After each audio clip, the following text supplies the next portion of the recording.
Bismillahirrahmanirrahim.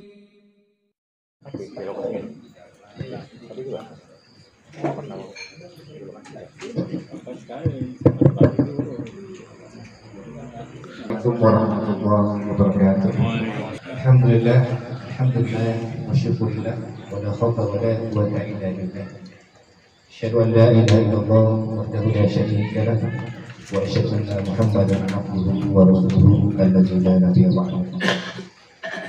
Yang saya hormati tuan guru, para ustaz, tokoh ulama, pada kesempatan yang mulia ini, marilah kita bersyukur kepada Allah Subhanahu wa taala pada berkat taufik dan hidayahnya dan dapat berkumpul tempat yang insyaallah tempat yang diberkahi Allah Subhanahu wa taala bersama orang insyaallah juga nantinya menjadi orang-orang yang ikhlas berjuang Allah Subhanahu wa taala. Salam mari kita berikan kepada junjungan kita Nabi Allah Muhammad sallallahu alaihi wasallam. Semoga dengan kita memperbanyak bersalawat dan mengucapkan Allahumma sholli ala sayyidina Muhammad sembari menjadikan sebuah uswah kita berharap bersama kelak kita mendapatkan syafaat. Amin. Amin ya rabbal alamin. Pada tuan guru, tokoh, bapak-bapak sekalian, pada kesempatan malam hari ini sebelumnya kami sedikit minta maaf karena alasan teknis acara kita sedikit agak tertunda. Adapun susunan acara pada kesempatan malam hari ini, siang pagi menjelang siang, ada berapa poin?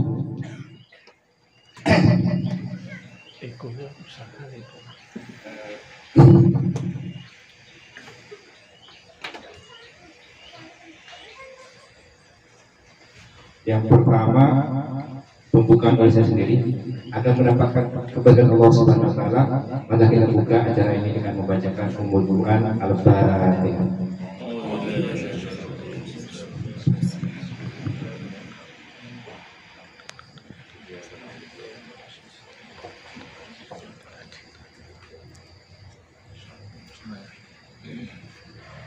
Yang kedua, pembacaan Al-Quran oleh Ustaz Amir Putih. Kepada Ustaz Amir Putih kami persilakan waktunya dengan segala. Assalamualaikum warahmatullahi wabarakatuh.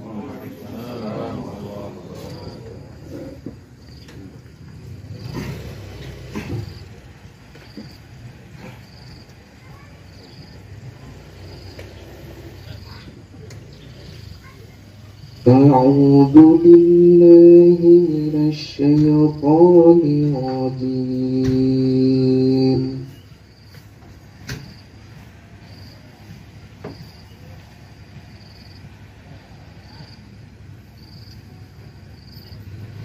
Bismillahirrahmanirrahim.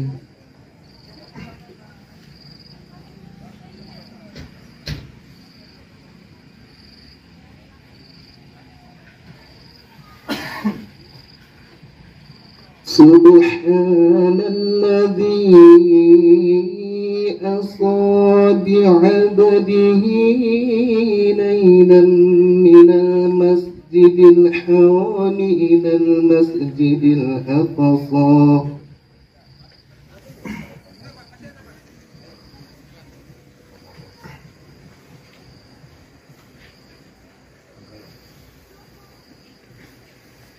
الأقصى الذي باركنا حوله لنريه من آياتنا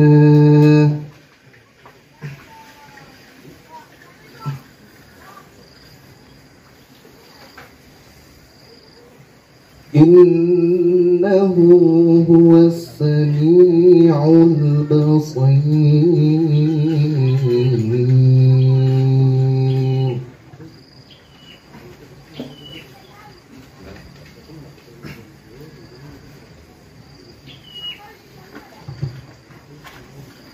Bismillahirrahmanirrahim.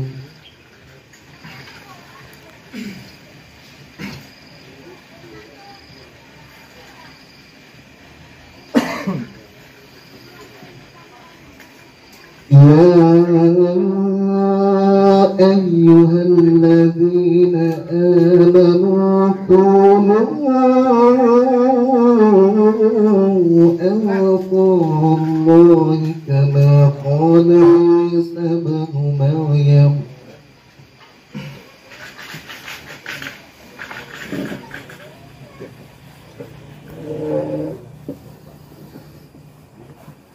قال عيسى بن مريم للحواريين من أنصاري إلى الله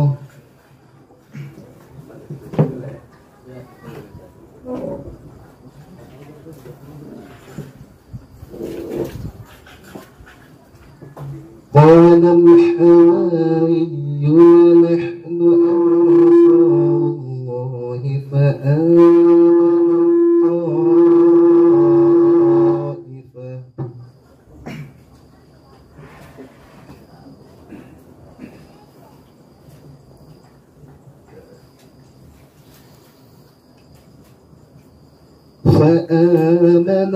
طائفة طائفة من بني إسرائيل وكفر الطائفة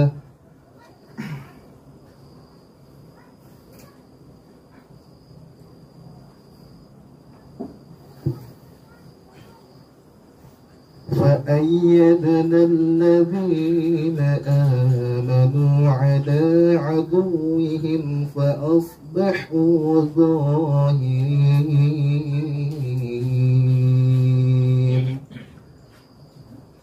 صدق الله العظيم. Assalamualaikum warahmatullahi wabarakatuh. Allah saya ucapkan kepada Ustaz Erwin. Selanjutnya yakni kata sambutan dari ketua panitia Ustaz Erwin Abdul. Silakan dengan segala hormat. Assalamualaikum warahmatullahi wabarakatuh. Waalaikumsalam warahmatullahi wabarakatuh. Alhamdulillah, alhamdulillahilladzi anzala al-Qur'an hudan lin-nasi wa bayyinatin minal huda wal furqan. Alladzi khalaqal mauta wal hayata liyabluwakum ayyukum ahsanu amalan. Asyhadu an la ilaha illallah wa la syarika lahu wa asyhadu anna sayyidina Muhammadan abduhu wa rasuluhu alladzi la nabiyya ba'dahu. Allahumma shalli ala sayyidina Muhammad wa asir zalimin bil zalimin akhrijna min bainihim salimin wa ala alihi wa sahbihi ajma'in. Ayyuhal kiram rahimakumullah. Pertama-tama marilah senantiasa kita bersyukur kepada Allah pada hari yang berbahagia dan tempat yang mewah ini, yaitu ngepet sawah. Alhamdulillah kita masih bisa dipertemukan oleh Allah untuk bermutakoh kepada para tokoh dan para ulama yang sudah hadir di sini. Yang pertama, ahlan wa sahlan kepada Al-Mukarram Ustaz Husnedi Ar-Rajid sebagai mudim yang sudah hadir di hadapan kita di sini semua, dan salam kepada Ustaz Sakti Rangputih yang sudah juga hadir di sini sebagai tokoh dari dalam. Ada Ustaz Ilham, ada Ustaz Sofian, ada Ustaz, saya nggak kenal semua namanya. Insyaallah semua yang ada di sini, insyaallah semua akan dimuliakan oleh Allah Subhanahu Wa Taala. Alhamdulillah pada kesempatan yang berbahagia ini kita bisa bersinergi kepada teman-teman dari tim untuk mempertemukan kita semua di tempat yang mewah tadi. Alhamdulillah ini sudah atas berkah dari Allah Subhanahu Wa Taala. Dan alhamdulillah juga pada kesempatan ini adalah bagaimana kita memperingati Isra Mi'raj, itu pada kesempatan ini juga insyaallah nanti kita akan bersama-sama melakukan diskusi ya pada kita semua di sini, dan insyaallah kita sudah menghadirkan Ustaz kita Ustaz Husnedi Ar-Rajid ya, yang sudah di hadapan kita juga. Pertama saya minta maaf ya atas tempat dan ruang yang mungkin kurang layak atau kurang berkenan, terutama tadi yang sudah disampaikan oleh MC bahwa mohon maaf kami dari panitiaan yang agak terlambat tadi saja karena ada beberapa hal yang kesalahan dari kita, ada fokus kemarinnya. Tapi alhamdulillah insya Allah mudah-mudahan nanti acara ini berjalan dengan baik dan lancar. Dan mudah-mudahan kita semua di sini setelah berangkatnya kita di sini kita mendapatkan maklumat yang insya Allah itu akan menjadi tiada pikiran kita atau kemudian berpikir kita nantinya di kehidupan kita.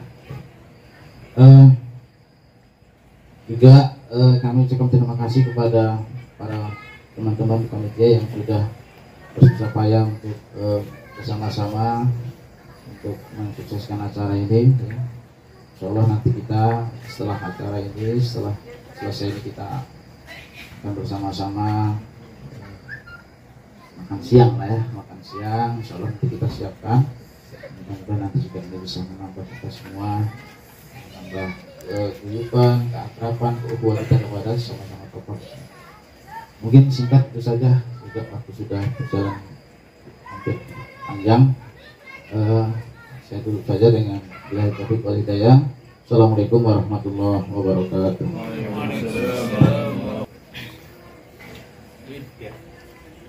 Terima kasih kami ucapkan kepada Ketua Panitia.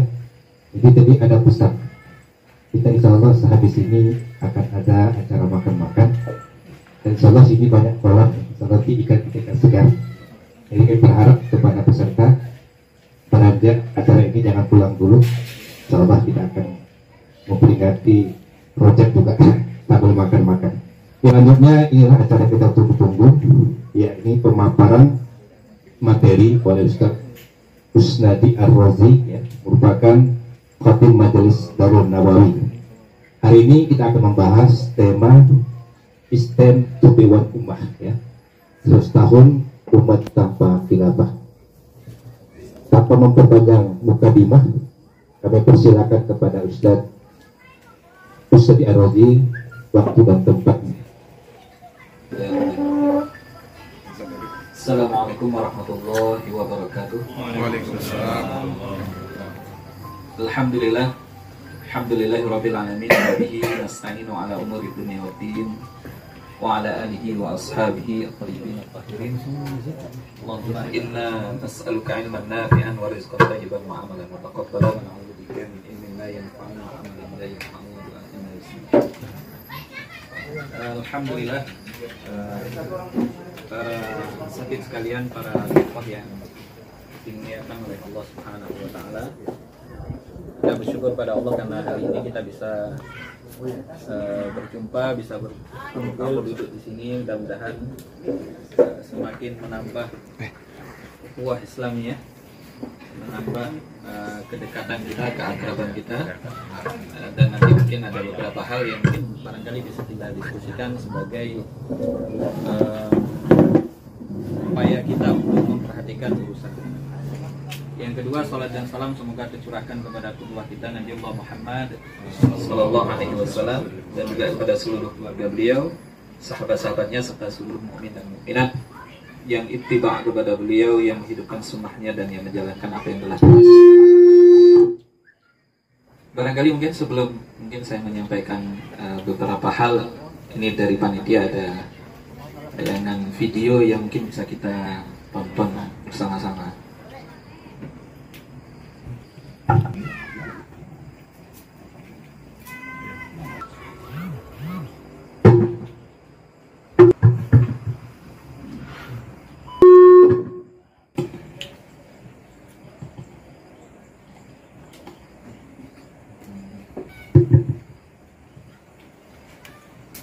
Mungkin nanti ada kesalahan teknis.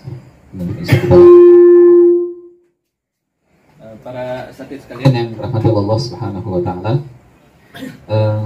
Sesuai tema pesan tadi yang disampaikan bahwa diskusi kita di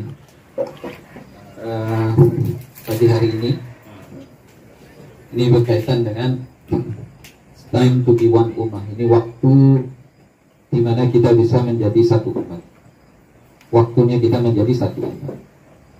Karena problem yang kita hadapi sekarang atau masalah yang dihadapi oleh kaum muslimin hari ini adalah perpecahan di antara kaum muslimin itu sendiri. Kemudian hidup mereka tidak diatur dan tidak dipimpin oleh satu pemimpin. Karenanya banyak problem di dunia hari ini. Itu salah satunya adalah karena terpecahnya kaum muslimin dalam banyak negara. Kita lihat misalnya kalau yang sekarang masih bergejolak, yaitu Gaza atau Palestina, yang sampai hari ini juga kaum muslimin di sana itu korbannya bertambah, bukan hanya dari kalangan mujahidin, tapi juga dari kalangan rakyat sipil, anak-anak, rumah sakit, tenaga medis. Itu berapa ribu yang kemudian mereka menjadi korban.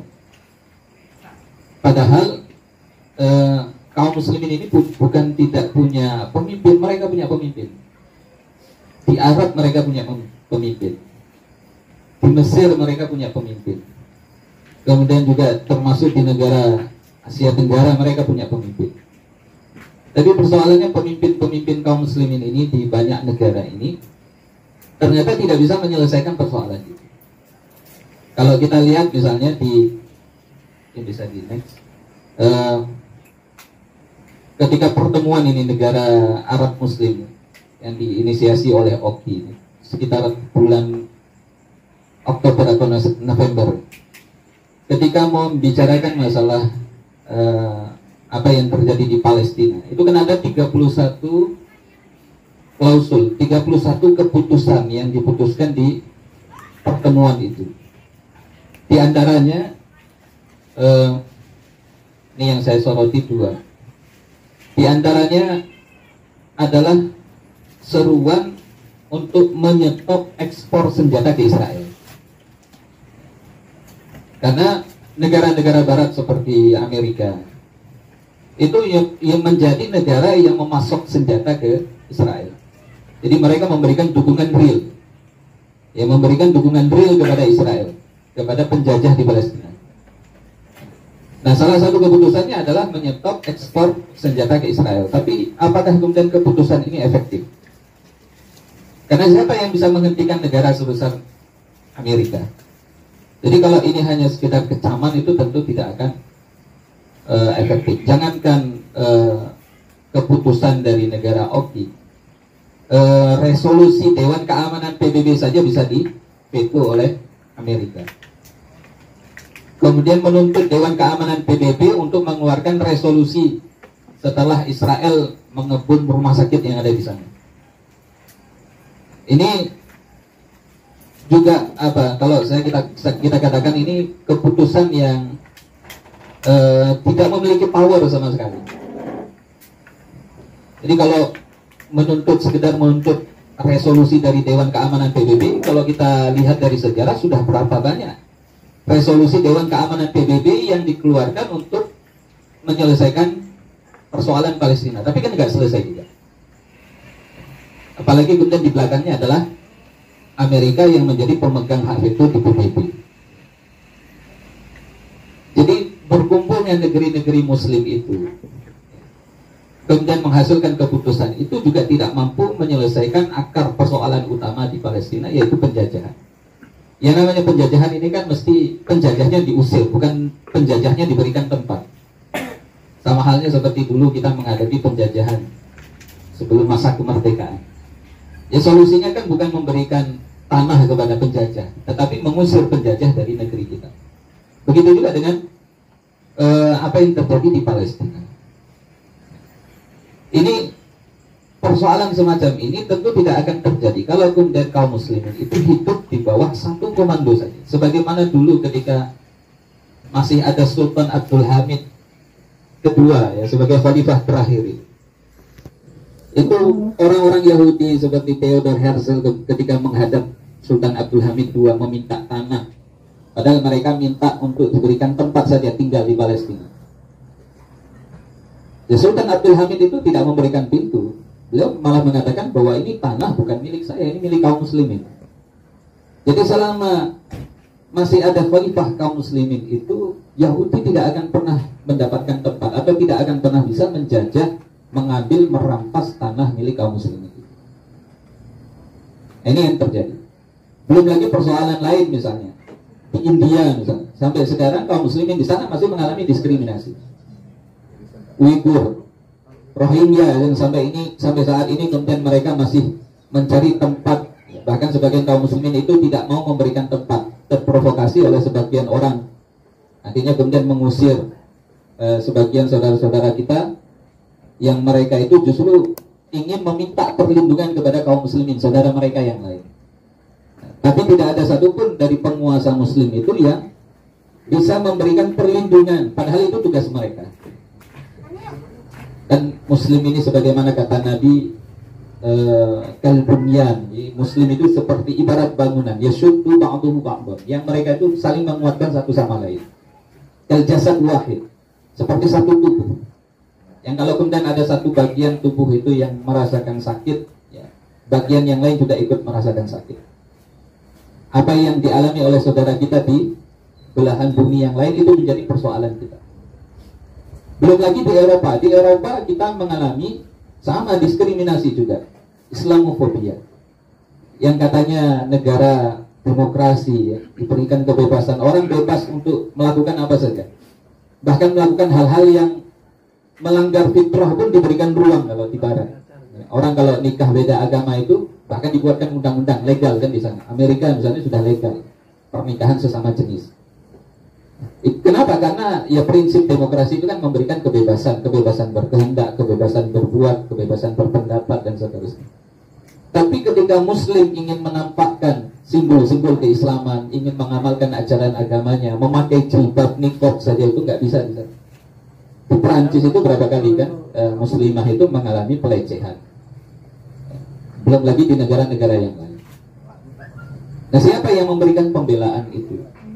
Padahal ini adalah persoalan kita bersama. Belum lagi kita melihat persoalan di dalam negeri. Kaum muslimin ini belum memiliki satu visi yang sama. Akhirnya perbedaan latar belakang, perbedaan kelompok, perbedaan jamaah, perbedaan partai itu menjadi sebab perselisihnya mereka. Padahal Nabi SAW ketika Haji Wada, salah satu di antara wasiat Nabi di Haji Wada itu adalah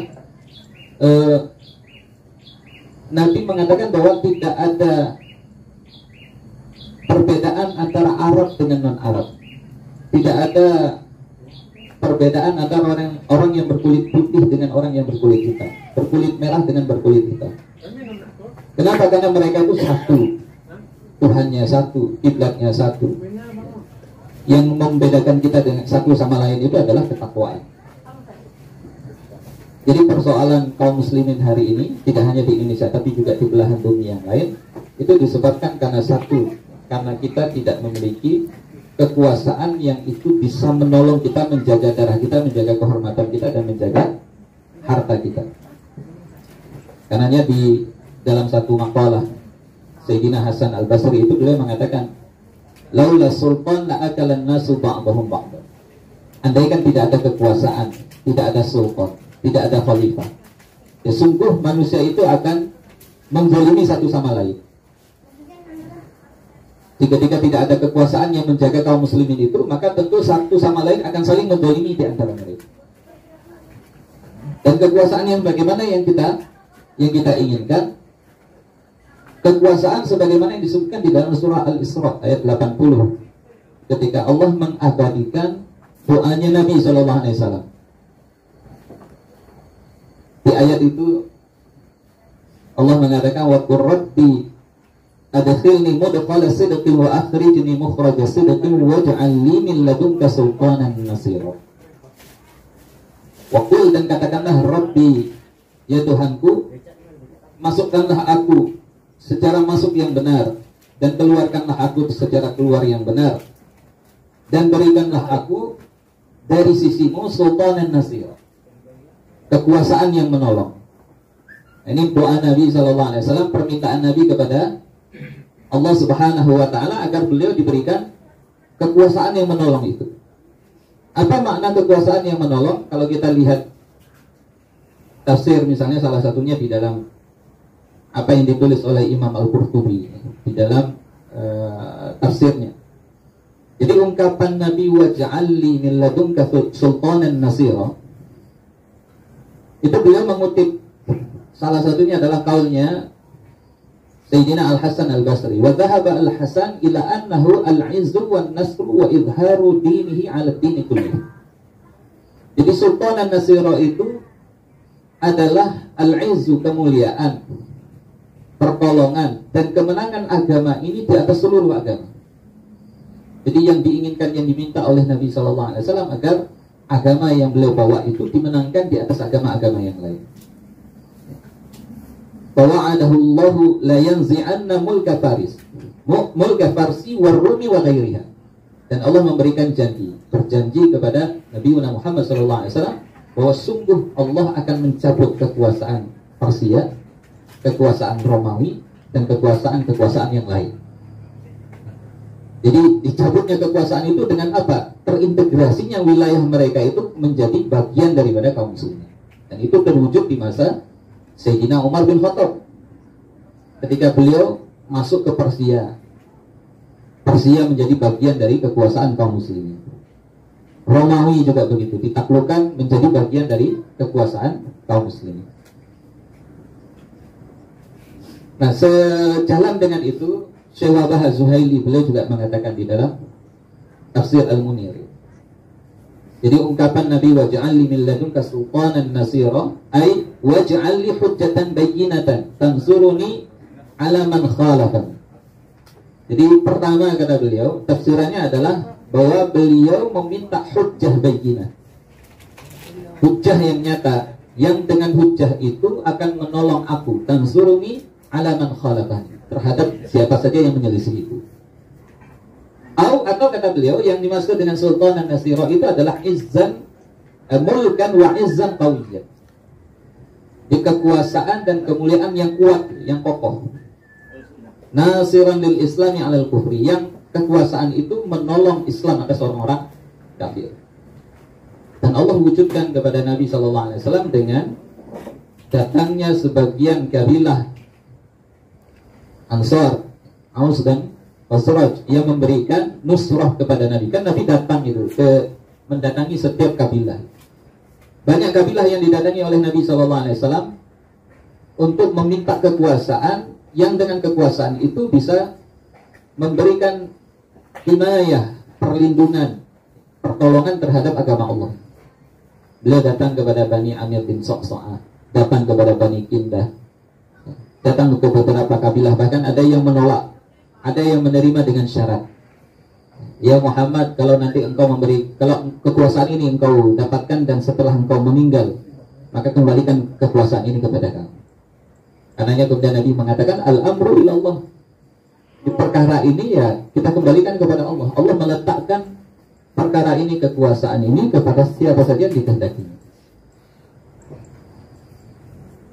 Jadi ini kekuasaan yang hari ini sebenarnya dibutuhkan oleh umat.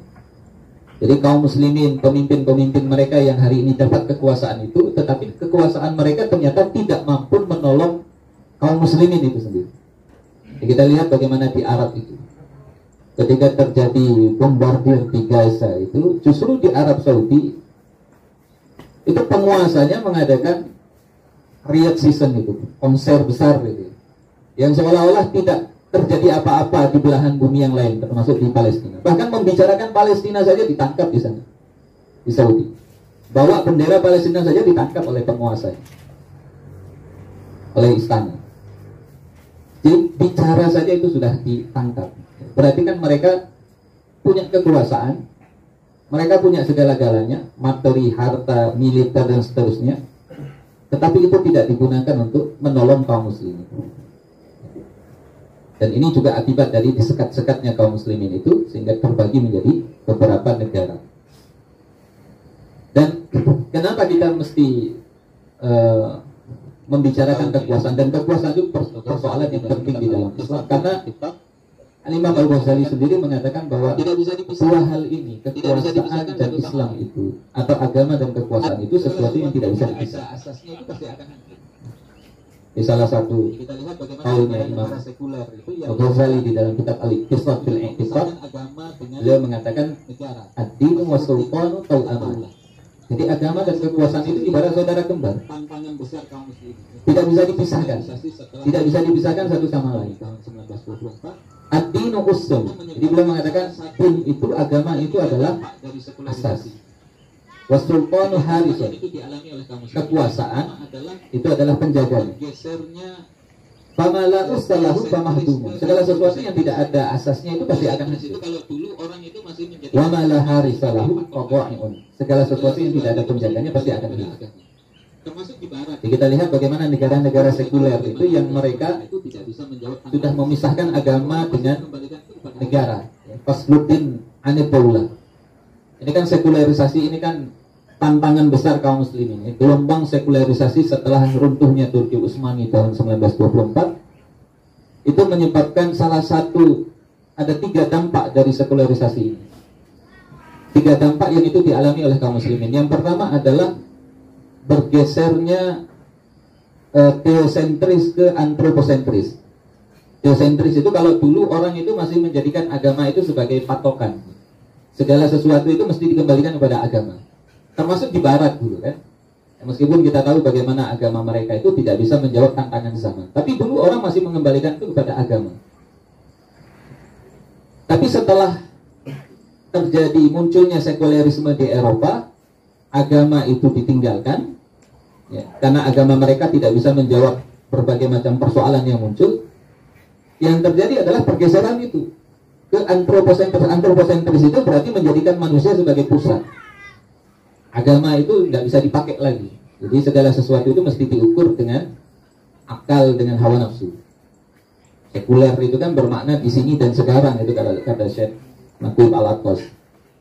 Sekarang, di sini dan sekarang. Jadi urusan kita itu adalah kita diatur dengan aturan kita sendiri, bukan dengan aturan Tuhan. Itu dampak yang pertama. Kemudian dampak yang kedua adalah yang tadi kita sebutkan, fasluddin anitullah, pemisahan agama dari negara. Jadi agama berdiri di atas hukum yang itu digagas oleh manusia sendiri. Nah, agama di mana tempatnya? Itu hanya di ruang-ruang privat, di rumah, di masjid-masjid. Kalau sudah untuk urusan publik, jangan bawa-bawa agama.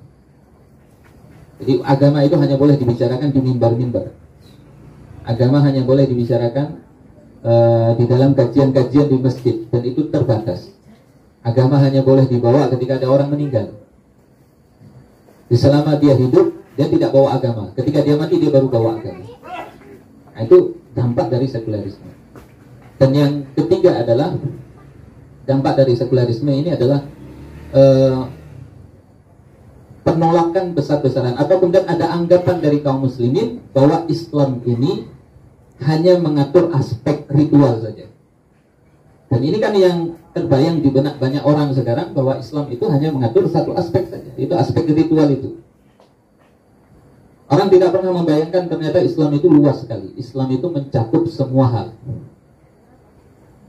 Dulu ada seorang Yahudi yang datang kepada Sayyidina Umar bin Khattab itu.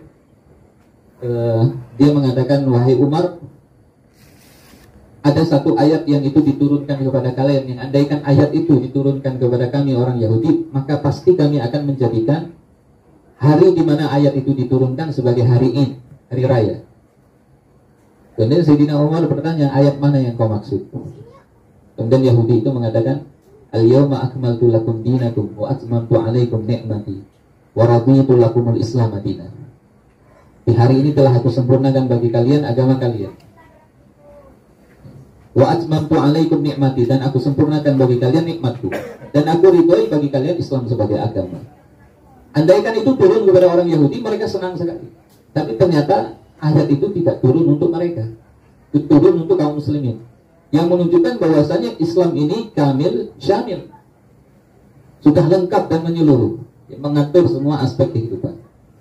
Karenanya dulu ketika Ali Abdul Razik itu mengeluarkan tesis Al-Islam wa Usulul Hukmi, tentang Islam dan kekuasaan, kemudian kesimpulan dari tesisnya atau buku yang dia tulis itu adalah bahwa Islam itu hanya mengatur satu aspek saja, yaitu aspek ritual. Karenanya muncul keputusan dari Dewan Ulama Senior di Al-Azhar. Itu kitabnya dicetak itu. Kebetulan saya nggak bawa itu. Keputusan dari ulama Al-Azhar dulu yang menegaskan bahwasanya apa yang disampaikan oleh Ali Abdul Rasyid itu sesuatu yang tidak benar dan itu melanggar ijma. Dia mengatakan bahwasanya agama itu hanya mengatur aspek ritual saja, itu melanggar ijma. Karena ijma kaum muslimin, agama ini mengatur dua aspek sekaligus. Pertama, dia mengatur aspek dunia, yang kedua aspek akhirat. Dua aspek sekaligus. Karenanya itu yang menyebabkan Ali Abdul Rasyid itu dicopot.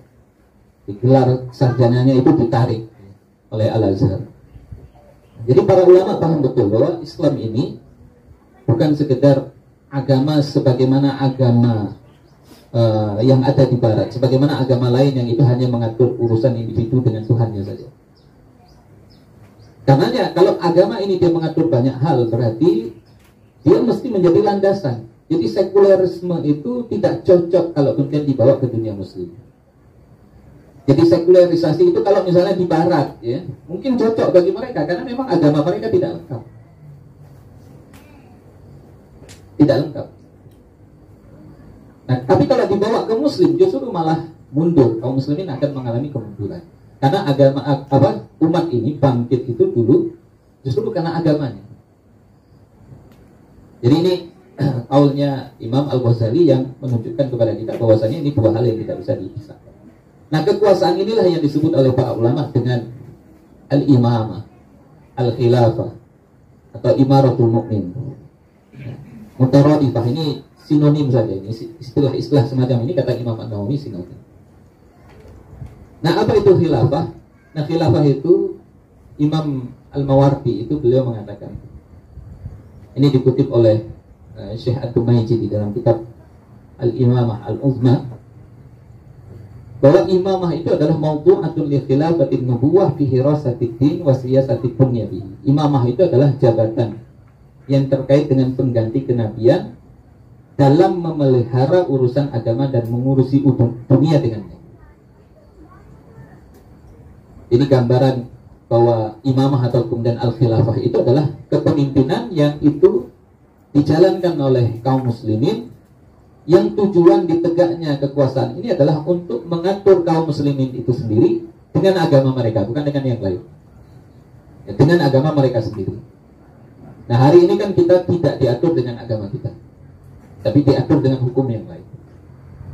Nah, imamah itu atau khilafah itu mengembalikan itu, mengembalikan hidup kita yang seharusnya memang diatur dengan agama kita, bukan dengan yang lain. Atau kemudian yang kedua, yang ini disebutkan oleh Syekh Taqiyuddin An-Nabhani, bahwa al-khilafah itu adalah hiya ri'asatun ammatun lil muslimin. Dia adalah kepemimpinan umum bagi kaum muslimin jami'an seluruhnya di dunia li iqamatil ahkam syar'i. Pertama, untuk menegakkan hukum-hukum syariat. Yang kedua, wa hamlid da'watil islamiyah ilal alam. Kemudian mengemban dakwah Islam ke seluruh dunia. Jadi ini adalah kepemimpinan bagi kaum muslimin. Jadi satu kepemimpinan, kaum muslimin dipimpin oleh satu pemimpin yang dengan adanya kepemimpinan itu hukum syariat itu ditegakkan dan mengemban Islam ke seluruh dunia. Karena Islam ini tidak hanya turun ke satu bangsa saja sebagaimana dulu agama para nabi sebelum Nabi Muhammad SAW, tetapi agama ini dia diturunkan untuk seluruh umat. Tidak dibatasi oleh tempat dan waktu. Nah, karenanya tugas siapa ini? Untuk mengemban Islam ini agar dia masuk ke setiap rumah, ke setiap pintu. Tugasnya adalah tugasnya al-khilafah al-Islam. Karenanya dari definisi ini, sebenarnya esensi khilafah itu tiga. Esensi daripada khilafah Islamiyah itu sebenarnya tiga. Pertama adalah persatuan kaum muslimin di bawah satu kepemimpinan. Ini esensinya. Dan ini kita bisa lihat di dalam hadis Nabi SAW yang diriwayatkan oleh Sayyidina Abu Hurairah, bahwa Nabi pernah mengatakan kanat Banu Israel tasusuhumul anbiya. Dulu Bani Israel itu urusan mereka, hidup mereka itu diurusi oleh para nabi. Kullama halakan nabiyyu khalafahun nabi. Setiap satu orang nabi wafat diganti oleh nabi yang lain. Begitu seterusnya. Jadi hidup mereka yang diurus, yang mengurusi adalah para nabi dan rasul. Tapi Nabi mengatakan wa innahu la nabiyya ba'di. Tapi setelahku enggak ada lagi nabi. Beliau sebagai penutup para nabi. Wa sayakunu khulafa fayaqsuruna. Yang ada setelahku adalah para khalifah. Al-khulafa. Fayaqsuruna, dan jumlah mereka banyak. Jadi yang menggantikan posisi beliau bukan sebagai nabi, tapi menggantikan posisi beliau sebagai Raisud Daulah, sebagai kepala negara, orang yang diberikan tugas untuk mengurusi hidup kaum muslimin, itu adalah para khalifah. Kemudian para sahabat bertanya ketika Nabi mengatakan itu, qalu fama ta'muruna, apa yang kau perintahkan kepada kami ya Rasulullah? Kemudian Nabi mengatakan fu bi bai'atil aula, fu bi bai'atil awal fal awal. Berbaiatlah kalian kepada yang pertama, dan yang pertama itu saja. Yang pertama itu maknanya kalau sudah diangkat satu khalifah, maka itulah yang diikuti. Kalau setelahnya diangkat lagi khalifah setelahnya, sementara ini khalifah yang pertama masih ada, maka tinggalkan. Bahkan dalam riwayat yang lain Nabi dengan tegas mengatakan, idza buyi'a li khalifataini faqtulul akhar minhuma. Kalau dibaiat dua orang khalifah, maka bunuhlah yang terakhir daripada keduanya. Dari sinilah kemudian Imam An-Nawawi itu berkesimpulan bahwasanya ittafaqal ulama ini sudah ittifaq. Ulama ini sudah sepakat bahwasanya kaum muslimin itu tidak boleh mengangkat dua orang pemimpin khalifah di asrin wahidin dalam satu masa. Itu sudah ittifaq itu para ulama. Mungkin ada sebagian pendapat ulama seperti Imam Al-Haramain itu mengatakan kalau dalam kondisi darurat itu boleh. Dalam kondisi darurat itu maknanya apa? Kalau wilayah kaum muslimin sudah saling berjauhan dan itu sulit untuk mengontrolnya karena jaraknya yang terlalu jauh. Ya mungkin kalau di masanya Imam Al-Haramain ratusan tahun yang lalu mungkin iya. Kalau sudah terlalu luas itu, maka dalam kondisi darurat boleh mengangkat dua orang imam. Tapi sebagaimana kita ketahui, yang namanya darurat, kalau daruratnya itu sudah hilang, maka hilanglah hukumnya. Kalau sekarang berjauhan pun nggak ada masalah. Jarak yang berjauhan sekarang itu bukan lagi masalah di masa kita. Dengan teknologi yang ada sekarang itu, justru yang jauh itu bisa didekatkan. Jadi kembali kepada hukum asal ya, sebagaimana yang disepakati oleh para ulama. Dan ini yang kita hadapi sekarang kan. Ketika kaum muslimin di belahan dunia yang lain mereka minta tolong, ya pemimpin-pemimpin kaum muslimin mereka mengurusi urusan dalam negerinya saja, karena itu bukan urusan kita kata mereka. Bukan urusan dalam negeri. Jadi mereka sibuk dengan urusannya masing-masing. Tapi bayangkan ketika kemudian kaum muslimin ini mereka berada di bawah satu kepemimpinan, dimanapun seorang muslim itu meminta pertolongan, karena darahnya ditumpahkan, karena hartanya itu dirampas, karena tanahnya itu diambil, kehormatannya diinjak-injak, maka khalifahlah yang akan menjadi penolong mereka, yang melindungi mereka. Dan ini merupakan bagian daripada syariat. Itu esensi yang pertama, esensi daripada kekhilafahan, yaitu persatuan kaum muslimin di bawah satu kepemimpinan. Esensi yang kedua adalah penerapan hukum syariat. Jadi untuk apa kekuasaan ini berdiri? Ini kekuasaan ini sebagai thariqah saja, sebagai metode. Karena tujuan kita adalah listiqnatul hayatil islamiyah. Kita mengembalikan kehidupan Islam itu tadi. Hidup kita mesti diatur dengan syariat. Dan dalam banyak ayat kan Allah Subhanahu wa taala sudah menegaskan kewajiban kita secara syar'i adalah terikat dengan apa yang telah Allah turunkan. Wa anzalna ilaikal kitaba bil haqqi musaddiqan lima baina yadayhi minal kitabi wa muhaiminan 'alaihi. Dan kami telah menurunkan kepadamu Alkitab, yakni Al-Quran, bil haqqi, dengan kebenaran, yang membenarkan apa yang ada sebelumnya, yaitu kitab-kitab terdahulu, dan menjadi batu ujian terhadap kitab-kitab yang lain. Muhaiminan 'alaihi itu juga kata para mufassir, itu maknanya berarti Al-Quran itu menasakh, menghapus semua hukum syariat yang ada sebelumnya. Fahkum bainahum bima anzalallah, maka hukumilah di antara mereka itu dengan apa yang Allah turunkan. Wala tattabi' ahwa'ahum amma ja'aka minal haqq, dan janganlah engkau mengikuti hawa nafsu mereka setelah datang kepadamu kebenaran itu. Jadi ini esensi daripada kekhilafahan adalah penerapan hukum syariat. Karena ada sebagian, mungkin bisa jadi sebagian besar daripada hukum syariat ini yang tidak bisa tegak kecuali dengan khilafah. Berapa banyak misalnya? Kalau persoalan, bahkan sampai persoalan sholat saja, kalau kita lihat di dalam kitab-kitab fikih, hukuman bagi tarikus sholat, orang yang meninggalkan sholat, itu hukumannya adalah hukuman mati. Hukumannya adalah hukuman mati. Hukuman paling berat, hukuman paling berat itu adalah hukuman mati. Itu disinggung oleh Syekh Abdul Aziz At-Tarifi di dalam kitab beliau Ahkamul Quran, kemudian At-Tafsir wal Bayan. Kemudian juga disinggung oleh, kalau yang kontemporer itu oleh Syekh Mustafa Tib Al-Buro di dalam kitab Al-Fiqhul Manhaji. Jadi tarikus sholah, bahkan di dalam kitab Fathul Mu'in, tarikus sholah itu hukuman yang dijatuhkan itu hukuman mati. Kalau dia meninggalkan sholat karena mengingkari kewajiban sholat, itu sama seperti orang murtad. Mati, dia dihukum mati, maka diurus, tidak diurusi sebagai muslim, mati sebagai orang kafir. Atau dia meninggalkan sholat karena malas tadi, itu bisa juga dijatuhkan hukuman mati. Nah, pertanyaannya, siapa yang menjatuhkan hukuman mati itu? Nggak mungkin kita sebagai individu, kelompok, ya, atau partai politik. Nah, yang menjalankan itu adalah pemimpin yang memang telah diangkat, diberikan kekuasaan oleh umat untuk menjalankan hukum syariat. Nah, ini diantara bagian kecil daripada hukum syariat. Nah, sehingga kan tidak ada lagi orang yang kemudian mereka akan melalaikan kewajiban ini, yaitu kewajiban sholat ini. Dan segala sesuatu yang tidak sempurna penerapannya, kita kan diperintahkan oleh Allah untuk menerapkan semua hukum syariat itu tanpa terkecuali. Nah, persoalannya ketika tidak ada kekuasaan sebagaimana yang kita inginkan, itu tidak tegaknya hukum Islam itu, maka dia menjadi sesuatu yang wajib, yang itu dituntut bagi kita untuk mewujudkannya. Bagaimana dalam salah satu kaidah disebutkan ma la yatimul wajibu illa bihi fahuwa wajib.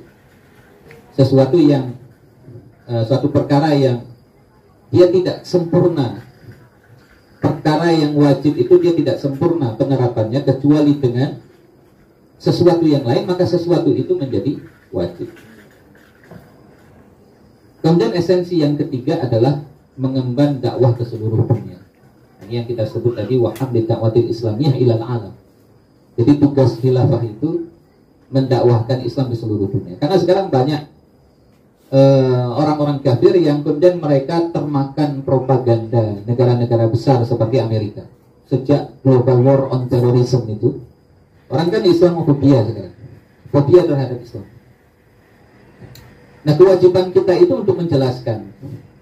Nah, kewajiban besar untuk menjelaskan itu adalah ada di pundak negara.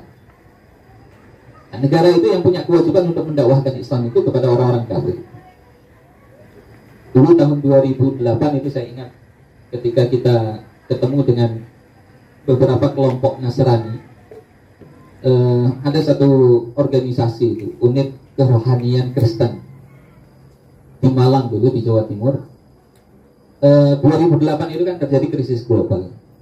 Ketika kita datang ke mereka, kita kumpul diskusi dengan mereka, kemudian kita sempat tanya, itu di dalam Kristen ada nggak sistem ekonomi? Ya, mereka mengatakan nggak ada sistem ekonomi Kristen, nggak ada sistem politik Kristen, nggak ada. Jadi Kristen itu hanya mengatur, dia hanya sistem kepercayaan, hanya mengatur urusan seorang hambanya dengan Tuhannya saja. Ya, hanya aspek ritual saja. Kemudian kita jelaskan kalau di dalam Islam kita punya konsep sistem ekonomi itu untuk menyelesaikan apa yang kita hadapi hari ini, yaitu krisis ekonomi global disebabkan oleh sistem kapitalisme atau ekonomi kapitalisme itu. Setelah kita jelaskan bagaimana syariat Islam, baru mereka tergambar, oh ternyata syariat Islam begitu. Karena mereka membayangkan kalau syariat Islam ini diformalisasikan menjadi undang-undang negara misalnya, mereka membayangkan bahwa orang-orang kafir itu, orang-orang Nasrani akan didiskriminasi, nggak akan diperhatikan hak-haknya, bahkan akan dipaksa untuk masuk Islam. Kita mengatakan nggak begitu. Saya sampaikan bagaimana fakta sejarah dulu Sayyidina Umar ketika masuk ke Syam kan, Palestina, Justru di situ hidup 3 agama sekaligus. Islam, Kristen, Yahudi. Bahkan orang Kristen dulu, para pendetanya itu membayangkan kalau Sayyidina Umar akan menghancurkan gereja-gereja. Tapi kenyataannya enggak. Justru mereka diperlakukan sama. Karena siapapun yang hidup di bawah kekuasaan Islam itu, mereka akan mendapatkan status keluarga negaraan yang sama. Jadi haknya sama.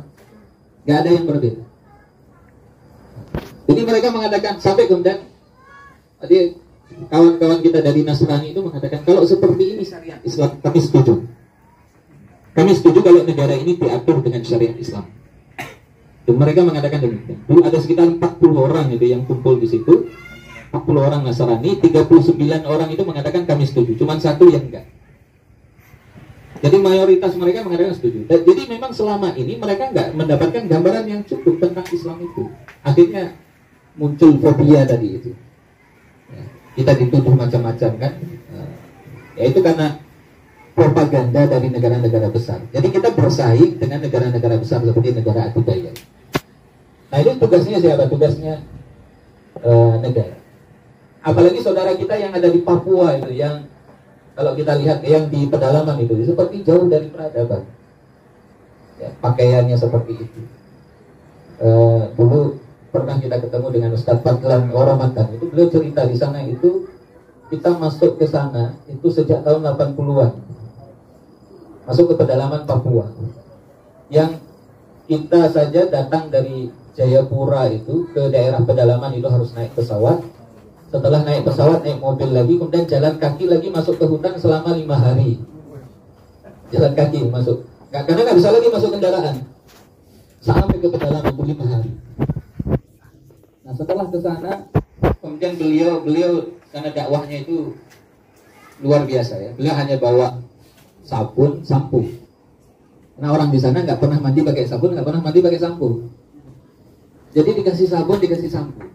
Mandilah mereka. Ya. Sampai kemudian kepala sukunya itu dia ngomong ke Ustadz Fadlan ini. Saya ini sudah bertahun-tahun tidur. Cuma baru tadi malam itu tidurnya nyak. Selama bertahun-tahun. Karena pagi harinya dia sampoan, keramas pakai sampo. Malam harinya baru bisa tidurnya nyak. Jadi selama ini mereka gimana di apa hidupnya di sana? Ternyata mereka cerita kalau kami hampir tiap hari itu, mohon maaf ya, bapak-bapak sekalian, para ustadz sekalian, itu mereka pakai minyak babi. Itu dilumuri badannya itu pakai minyak babi. Kenapa? Ini kalau kita autannya lah, anti nyamuk. Jadi mereka pakai itu supaya nggak digigit nyamuk karena besar-besar itu nyamuknya tengah hutan. Jadi sampai kemudian digosok dulu pakai lumpur ya. Bersihkan pakai lumpur itu digosok. Baru kemudian mereka mandi pakai sabun, pakai sampo. Baru kemudian mereka merasakan kenikmatan mandi itu baru ya saat itu. Kemudian mereka tanya ini dari mana itu? Jadi mereka tanya dari mana? Kemudian Ustadz Fadlan itu bilang seperti inilah agama kami mengajari. Jadi dakwahnya cuma itu. Seperti inilah agama kami mengajari. Kalau begitu kami mau masuk agama itu katanya. Itu beliau tuh cerita itu. Ketika satu kampung itu, satu suku itu ada ratusan orang itu. Kepala sukunya masuk Islam semuanya ngikut. Itu syahadat itu. Kata beliau seakan-akan tuh langit bergetar hari itu. Syahadat, ratusan orang syahadat. Dakwah beliau sendiri dengan beberapa orang ada timnya, cuma bawa sabun dan sampo. Dan ternyata memang selama ini yang sudah masuk ke sana itu misionaris. Dan misionaris itu sengaja membiarkan orang-orang di sana dalam keadaan seperti itu. Sengaja dibiarkan telanjang, tidak pakai pakaian. Sengaja dibiarkan mereka nggak mandi. Seperti itu. Jadi memang dibiarkan seperti itu. Tapi ketika kita masuk, dakwah Islam itu masuk ke sana, itu mereka baru merasakan kenikmatan hidup. Masuk Islam.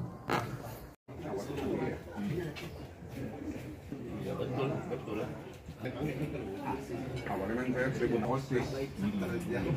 Makanya dalam ingin Indonesia ini mempunyai korban.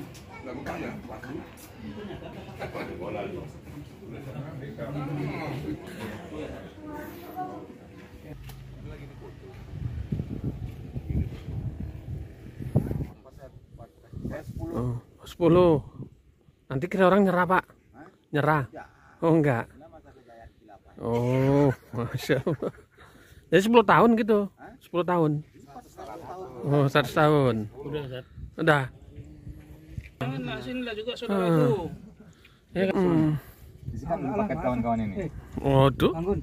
Enggak tonton. Enggak ada fotoku situ. Wah. Kirim Is- biar di-subscribe. Belum begini tadi. Distribusi sudah merata ya. Masya Allah.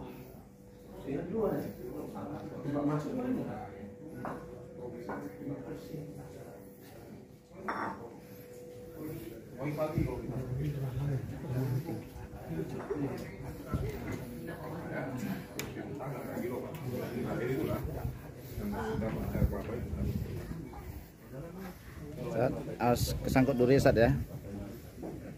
Pak Supri. Pak Supri. Awas durinya jangan telan ya.